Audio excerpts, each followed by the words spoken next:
Como vender mais dermocosméticos na sua farmácia? No programa de hoje, você vai entender como o farmacêutico é peça-chave para você vender mais produtos desta categoria. Roda a vinheta.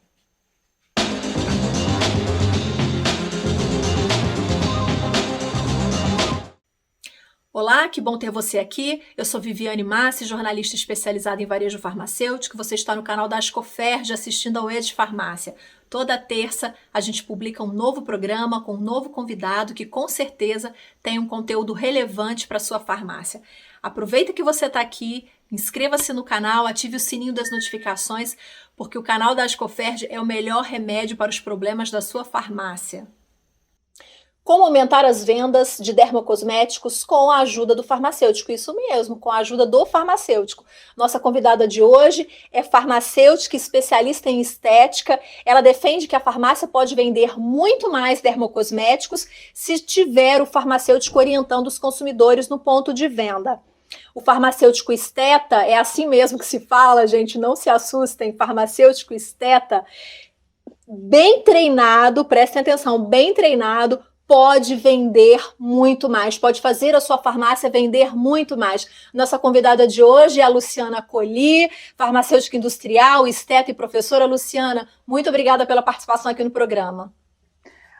Muito boa tarde, Viviane, boa tarde a todos que estão nos assistindo. Eu que agradeço a oportunidade de poder participar de um programa tão interessante, que traz sempre temas muito quentes do varejo, e é um prazer enorme. Prazer é todo nosso, Luciana. Primeiro, explica para quem está assistindo a gente o que é farmacêutico esteta. Parece até um palavrão, Luciana, mas não é. Explica para a gente o que é.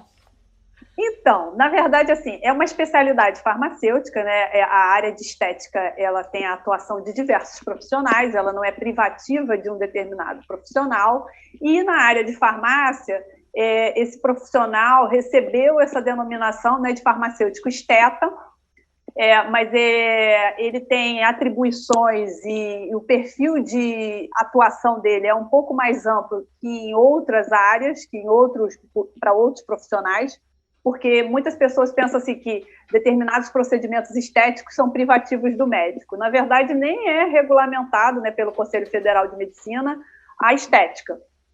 Mas, assim, o dermatologista exerce, o farmacêutico também e outros profissionais. E na nossa área, a especialidade de farmacêutico esteta está regulamentada pelo Conselho Federal de Farmácia desde 2013, e nós temos legislações também do Conselho Federal que regulamentam a pós-graduação, lato sensu, para se tornar, né, um farmacêutico esteta. Então, é uma especialidade farmacêutica que tem esse nome, né? Em outras profissões, eles chamam estética, especialista em estética, esteticista, mas dentro da farmácia, até para diferenciar, acredito que se escolheu essa denominação. Entendi. Agora vamos trazer isso para o tema da nossa pauta aqui, que é a venda de dermocosméticos. A gente tem notado, né, que cada vez mais o consumidor busca farmácia para comprar dermocosmético. Eu mesma sou uma consumidora de dermocosméticos de farmácia, gosto, mas eu te confesso, e talvez você também, que é mulher, ou que até homem, porque homem cada vez mais consome também. Muito. Chega na farmácia e fica um pouco perdido. Ai, qual que eu levo? Qual protetor solar eu levo? Eu levo o de 50, o de 60, o oil free, enfim, são muitas informações. Então, o que eu queria entender contigo aqui no programa hoje é assim: o farmacêutico esteta, o farmacêutico que está ali no ponto de venda, que fez uma especialização em estética, como que ele pode atuar ali na prática, na venda dos dermocosméticos? Bom, então, o farmacêutico, ele tem uma formação muito interessante na graduação, independente dele ser esteta ou não, ele tem uma formação que o habilita a dar muitos esclarecimentos, a prestar muitos esclarecimentos sobre cosméticos, dermocosméticos. E com a especialização do farmacêutico esteta, nós temos uma grande quantidade agora de colegas, né, de profissionais farmacêuticos que estão atuando em consultórios, clínicas, e que estão prescrevendo, estão fazendo prescrição, indicação de dermocosméticos, além de já termos o próprio dermatologista. Então, assim, a venda desses produtos, a procura está cada vez maior, A drogaria, a farmácia é entendida pelo cliente como local de comprar esses produtos. As pessoas não enxergam comprar esse produto no supermercado, por exemplo.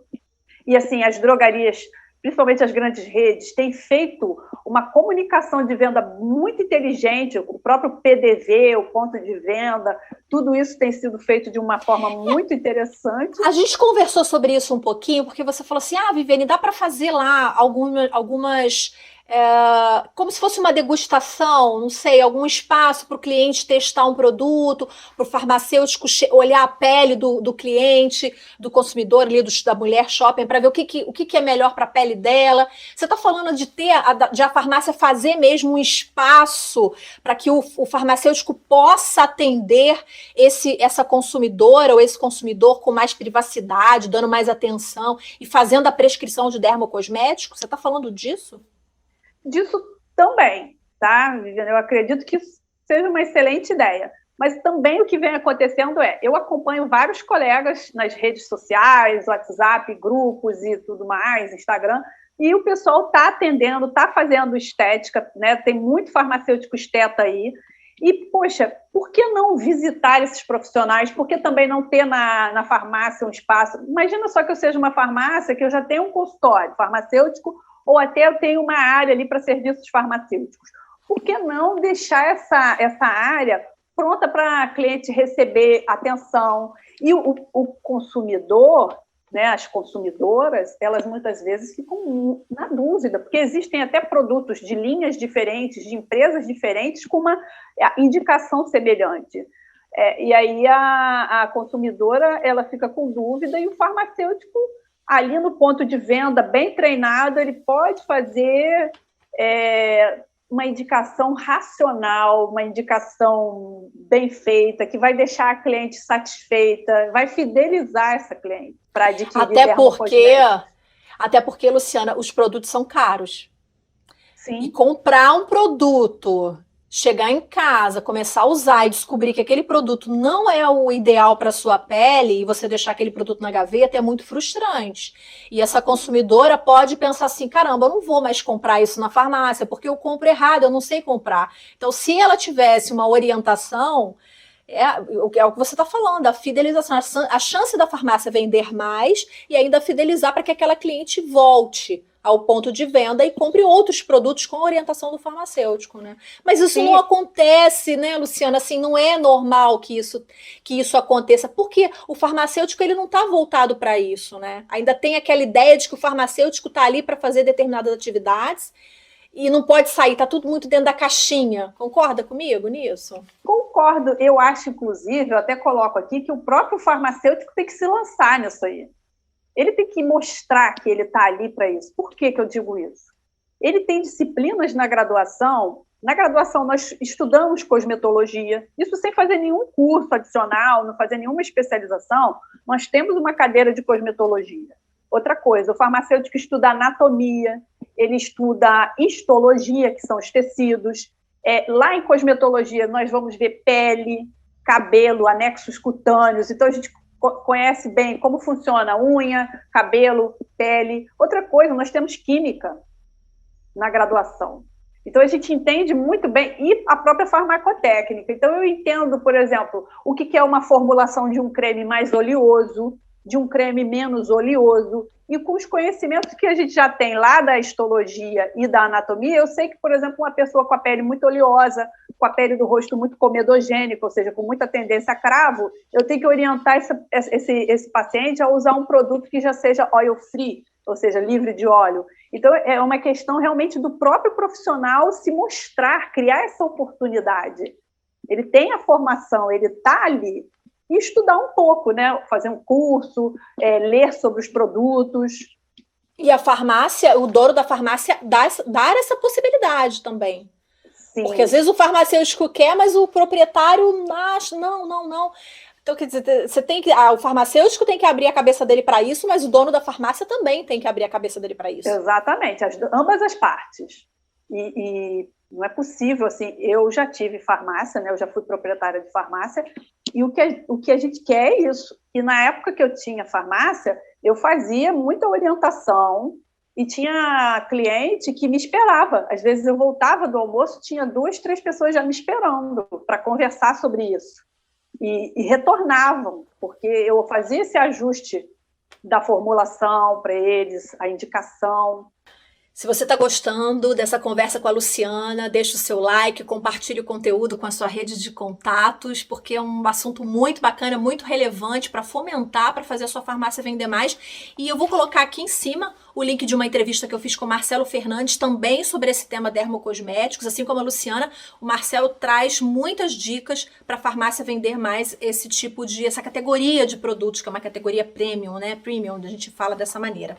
Luciana, mas do ponto de vista regulatório, existe alguma restrição para propaganda e para venda dos dermocosméticos? O que eu quero perguntar? Se os dermocosméticos são produtos de venda livre ou se eles precisam de uma prescrição médica? Como funciona a questão regulatória nesse ponto? Então, o termo dermocosmético, ele é um termo que foi adaptado pela própria indústria de cosméticos. Mas se nós formos observar lá na Anvisa, na Agência Nacional de Vigilância Sanitária, esses produtos têm registro de cosmético. E cosmético é venda livre, mesmo que ele seja grau 1 ou grau 2, porque existem cosméticos que são os de grau 1, que eles são cosméticos para higiene. Quero escovar o dente, quero usar um sabonete para lavar o corpo, é grau 1. Mas se o cosmético prometer algum benefício, ele já recai no grau 2. E aí ele tem que comprovar a eficácia. Exemplo, estou vendendo um creme, estou fazendo um registro de um creme que eu digo que ele é anti-rugas. Eu tenho que provar que ele atenua as rugas, através de ensaios e estudos para comprovar para a agência. Só que esse produto ele tem um registro de cosméticos. E na legislação brasileira não existe restrição quanto à indicação, prescrição, se você observar, o cosméticos ele fica fora do balcão. Então, ele é venda livre e não tem nada que restrinja na legislação que só o médico possa prescrever. Na verdade, ele passa essa ideia, porque foi até uma estratégia da própria indústria para que os dermatologistas passassem a prescrever, mas ele pode tranquilamente ser prescrito e indicado por um farmacêutico. Como você mesmo não vai lá e pega o que você quer, com vitamina C. Agora, o que o pessoal às vezes confunde é um gel de ácido retinóico. Ele é um medicamento. Ele é muito utilizado com apelo estético e de beleza? Sim. Normalmente ele é prescrito para atenuar rugas, para aumentar o colágeno. Só que ele tem medicamento, ele tem um fármaco, que é o ácido retinóico, e que tem efeitos adversos, tem restrições de uso, não pode ser utilizado em gestantes. Outros produtos que são utilizados em dermatologia, por exemplo, os antibióticos tópicos. Aí existe também uma restrição, exceto se fosse o MIP, o medicamento isento de prescrição. Então, esses não, apesar deles trazerem uma ideia de estética e cosmética, eles não são cosméticos. E aí, esses sim, nós não poderíamos fazer a prescrição de antibiótico. Apesar de que o farmacêutico esteta, ele está habilitado a prescrever retinóides, mas só o esteta. Então, como eu também estou colocando aqui que o farmacêutico da drogaria bem treinado pode fazer essa indicação, ele pode fazer a indicação de tudo que é cosmético. Não existe nenhuma restrição na legislação. Você falou bem treinado. Vamos falar um pouquinho de como que é o treinamento do farmacêutico para vender dermocosmético, não só vender, né, gente? Para orientar, para explicar ao consumidor sobre cada dermocosmético. Como que é esse treinamento? Então, esse treinamento, nós podemos fazer, relembrar toda a questão de pele, quais são as principais formulações cosméticas. Por exemplo, quando que eu indico uma máscara facial? E que tipos de máscara facial existem? Hoje existe máscara facial de argila, de tecido. Em que momento eu coloco isso? Inclusive, esse treinamento, a gente pode montar protocolos para o farmacêutico. Já tem um protocolo para saúde capilar, um protocolo para face, protocolo de fotoproteção. Quer ver um exemplo muito clássico? Às vezes a pessoa chega na drogaria para comprar um fotoprotetor, mas ele é um praticante de esportes aquáticos. Existe um fotoprotetor específico para esse tipo de mercado, para esse paciente. Então, no curso, no treinamento, o que é feito? Nós revisamos toda a questão de pele, todos os tipos de formulações que existem, A parte de higiene, que sabonete utilizar, depois que creme usar após o sabonete. Tudo isso é repassado. E, em específico, para drogarias, a gente pode fazer o quê? Uma visita à indicação de cada produto. Ele pode ser, esse treinamento pode ser até personalizado para cada loja. Vamos dizer assim, a minha empresa trabalha com um conjunto de dermocosméticos, a gente treina ali o farmacêutico sobre todos aqueles e ele fica conhecendo bem o produto e sabendo fazer uma indicação muito mais direcionada. E assim, e com adicional, sem ficar sentindo um mal-estar por estar indicando um produto prescrito, que não é isso, não está se fazendo empurroterapia, não está se fazendo nada disso. Está se fazendo uma venda muito interessante. Bom, tem muito mais conteúdo aqui no canal da Ascoferj, várias entrevistas, conteúdos relevantes que vão ajudar o dia a dia da sua farmácia, a fazer a melhor gestão possível da sua farmácia. Se você gostou da entrevista com a Luciana, deixa o seu like, compartilhe com todo mundo que você acha que pode se interessar. Farmacêuticos, por exemplo, que têm o desejo aí de começar a entrar nessa área estética, na área da estética, né? Obrigada, Luciana, pela sua participação. Por nada, obrigada a você mais uma vez e aí um abraço a todos. Obrigada a você que ficou com a gente até aqui. Antes de ir embora, inscreva-se no canal, ative o sininho das notificações e eu te vejo na próxima terça. Tchau!